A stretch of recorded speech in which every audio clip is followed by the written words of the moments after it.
Okay, so we all know the year 1492, right? It's one of those dates that gets drilled into us from a young age. But what if the story we've been told, the whole story of discovery, isn't the real story at all?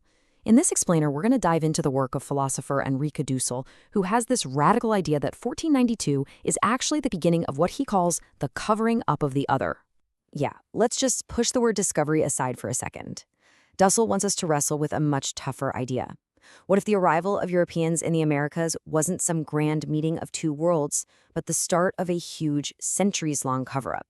A cover-up designed to literally erase everything and everyone that was already there. So, to really get what Dussel is talking about, we first have to unpack this story he's fighting against, the story that he calls the myth of modernity. You've probably heard this one before, right? The idea that modernity was this purely European invention. You know, a bright flame of reason and progress lit during the Renaissance and the Enlightenment that eventually spread to the rest of the world.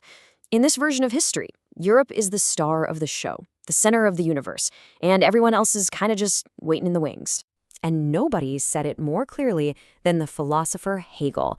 When he said Europe is absolutely the end of universal history, he wasn't being poetic, he meant it. For him, all of human history was on a single, straight path, and it just so happened to reach its final, most perfect form in, you guessed it, Europe. All other cultures, well, they were just on earlier, less developed stages of that same road. But here's where Dussel comes in and flips the whole script. He argues that modernity wasn't born inside of Europe. No, its real starting point is 1492. And it wasn't born from some lofty philosophical ideas, but from a really violent process of covering up. This right here is the key to everything. Encobrimento do outro. This isn't just about finding something new. It's an act of erasure. It's the deliberate, active process of denying and making invisible the entire world of the indigenous peoples. Their culture, their beliefs, their humanity, their very existence. All so they could be dominated. To really let that sink in, Dussel uses this brilliant idea he borrows from another historian. He says America wasn't discovered, like it was just some rock waiting to be found. It was invented. Think about it. Columbus didn't see a new world. He projected his old world map onto it, insisting he was in Asia. And that wasn't just some innocent mistake. It was the very first step in defining this other on Europe's terms, not its own. And that's exactly why Dussel is so critical of nice-sounding phrases like an encounter of two worlds. He's like, no way. He calls it a cover-up word, a euphemism.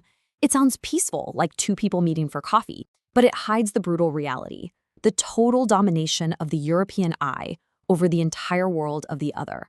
It was never, ever a meeting of equals. So how did this domination actually happen on the ground? Well, Dussel argues it created the very blueprint for the modern individual, just not in the way we usually think. You know that famous phrase from René Descartes, ego cogito, ergo sum? I think, therefore I am. It's often taught as the starting point of modern thought. But Dussel points out that more than 100 years before Descartes sat in his study, a totally different self was being forged in the Americas. The ego conquiro, I conquer. This is the hands-on, military, violent self that forces its will onto other people and onto the land. The conquest came first, the deep thoughts came much later to justify it all. I mean, if you want a perfect example of the ego conquiro, look no further than Hernán Cortés. Check out this timeline. In just 2 short years, he doesn't just defeat the Aztec Empire, he systematically takes it apart, brick by brick. Every single move is a statement. I conquer. He's not just there to win a battle, he's there to impose a whole new reality, turning an entire, complex civilization into just an object to be controlled. Now, this whole process of conquest wasn't some side story in history. According to Dussel, it actually created the very structure of the modern world we live in today, a structure built on a pretty violent foundation. The fallout from this was massive, and it was global. This cover-up set up a whole new world order, with Europe deciding it was the center, and the Americas becoming its first periphery, a place to get resources from. It kicked off centuries of economic dependency, and maybe most dangerously, it created this idea that violence is okay, even good, if it's in the name of civilizing other people. And the result was the total destruction of what Dussel calls Lebenswelt. Entire worlds of life, whole systems of culture and meaning, just gone. And this, right here, is the twisted logic at the heart of the myth. All the unbelievable suffering of the conquered people, the colonized, the enslaved, it gets reframed.